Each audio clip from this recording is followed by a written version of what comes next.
Good evening and welcome to budding teachers guide. आज का topic है शैक्षणिक मूल्यांकन। इसके क्वेश्चन आंसर मैं यहाँ पर डिस्कस करूँगी आपसे। तो चलिए इसको शुरू करते हैं। सबसे पहला प्रश्न है, मूल्यांकन किन दो शब्दों से मिलकर बना है? मूल्य और अंकन, ये दो शब्दों से मिलकर ये बना है। मापन और अंकन भी कहते हैं इसको। मूल्यांकन ऐसी प्रक्रिया है जिसमें मापन से प्राप्त परिणामों की वांछनीयता का निर्धारण किया जाता है। मूल्यांकन के अंडर मापन आता है। मूल्यांकन और मापन दोनों अलग चीज हैं। मूल्यांकन वह प्रक्रिया है जिसके आधार पर हम छात्रों के ज्ञान का आकलन करते हैं और मूल्यांकन के द्वारा छात्र की किसी विषय में कमियां, उसकी रुचि और उसकी प्रतिभा का आकलन किया जाता है। तो चलिए दूसरा प्रश्न देख लेते हैं। मूल्यांकन प्रक्रिया है। मूल्यांकन एक सतत प्रक्रिया है, ये निरंतर चलने वाली प्रक्रिया है। कॉम्प्रिहेंसिव और मल्टी डायमेंशनल ये होती है, जो शिक्षा के उद्देश्यों की सीमा निर्धारित कर शिक्षा प्राप्ति के स्तर को जानकर उचित अनुचित निर्णय लेने में सहायता करती है। प्रश्न 3, शिक्षण मूल्यांकन के कितने भेद हैं? मूल्यांकन की जो प्रविधियां हैं या मूल्यांकन के प्रकार कह सकते हैं हम इसको मुख्य रूप से दो भागों में बांटा गया है। दो भेद हैं इसके। सबसे पहला परिमाणात्मक मूल्यांकन, क्वांटिटेटिव इवैल्यूएशन, और दूसरा है गुणात्मक मूल्यांकन, क्वालिटेटिव इवैल्यूएशन। प्रश्न 4, मूल्यांकन का संबंध किससे है? तो मूल्यांकन का संबंध अधिगम से है, लर्निंग से है। प्रश्न 5, मूल्यांकन में किसका अध्ययन किया जाता है? मूल्यांकन में शिक्षक और छात्र दोनों का अध्ययन किया जाता है। इसमें समाज और पेरेंट्स भी आ जाते हैं। प्रश्न 6, दैनिक मूल्यांकन क्यों लाभदायक? बालक के तत्कालीन शैक्षिक स्थिति का पता लगाने के लिए। प्रश्न 7, मूल्यांकन प्रक्रिया के कितने अंग हैं? मूल्यांकन प्रक्रिया के 3 अंग हैं। शिक्षण उद्देश्य, अधिगम क्रियाएं और व्यवहार परिवर्तन, educational objective, learning objective and behavioural change. प्रश्न 8, ज्ञानात्मक पक्ष का अंतिम स्तर क्या है? मूल्यांकन इसका अंतिम स्तर है। प्रश्न 9, मूल्यांकन की प्रक्रिया का त्रिकोणात्मक रूप किसने प्रस्तुत किया था? और इस प्रकार से भी प्रश्न पूछ सकते हैं कि किसने मूल्यांकन को त्रिमुखी बताकर त्रिकोण के रूप में प्रस्तुत किया था? आंसर है इसका B.S. ब्लूम।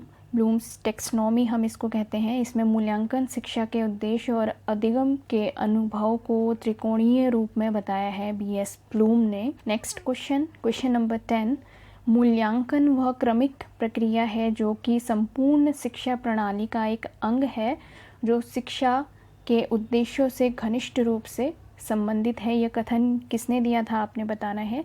ये कथन था कुठारी आयोग का। नेक्स्ट, मूल्यांकन का पक्ष है, कौन कौन से पक्ष हैं वो बताने हैं।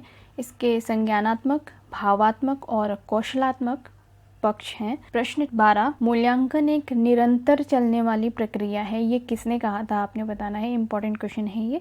तो NCERT, national council for educational research and training ने कहा था कि मूल्यांकन एक निरंतर चलने वाली प्रक्रिया है।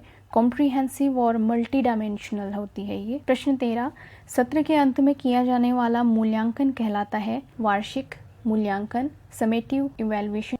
प्रश्न 14, व्यापक मूल्यांकन द्वारा मूल्यांकन किया जाता है व्यक्तित्व के सभी पक्षों का। मूल्यांकन के प्रकार देख लेते हैं। मूल्यांकन के 3 प्रकार हैं। निर्माणात्मक हो गया, फॉर्मेटिव इवैल्यूएशन, ये ड्यूरिंग टीचिंग किया जाता है, योगात्मक और निदानात्मक।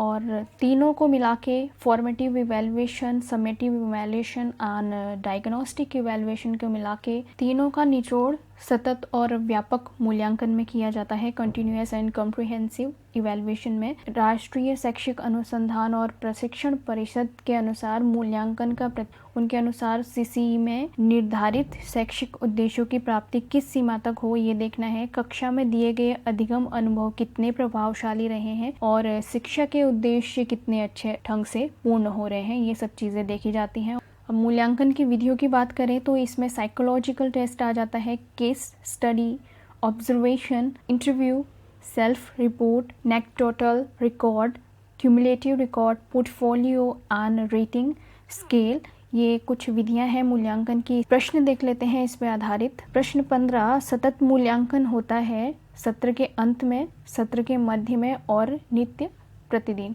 जो सतत मूल्यांकन है उसको हम सत्र के अंत में भी कर सकते हैं, सत्र के बीच में भी और नित्य प्रतिदिन डेली भी हम कर सकते हैं। प्रश्न 16, उपचारात्मक शिक्षण संबंधित है बच्चों की त्रुटियों को दूर करने से। जो डायग्नोस्टिक टीचिंग है वो बच्चों की त्रुटियों को दूर करने के लिए किया जाता है। नेक्स्ट क्वेश्चन है, मूल्यांकन की शैक्षिक आवश्यकता किसे होती है? छात्र को, शिक्षक को, अभिभावक और समाज, इन सभी को मूल्यांकन की शैक्षिक आवश्यकता होती है। 18, नेक टोटल के अभिलेख के प्रस्तुतिकरण का प्रकार क्या है? इसके अभिलेख का प्रस्तुतिकरण वस्तुनिष्ठ रूप में होता है, डेस्क्रिप्टिव टाइप। नेक्स्ट क्वेश्चन, बच्चों के द्वारा किए गए कार्य और उपलब्धियों का विवरण रखने हेतु प्रयोग तैयार किया जाता है। उत्तर है इसका अवलोकन।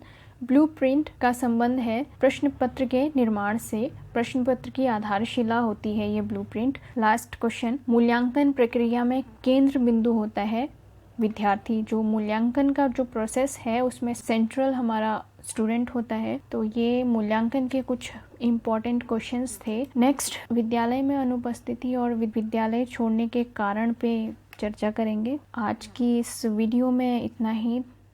धन्यवाद।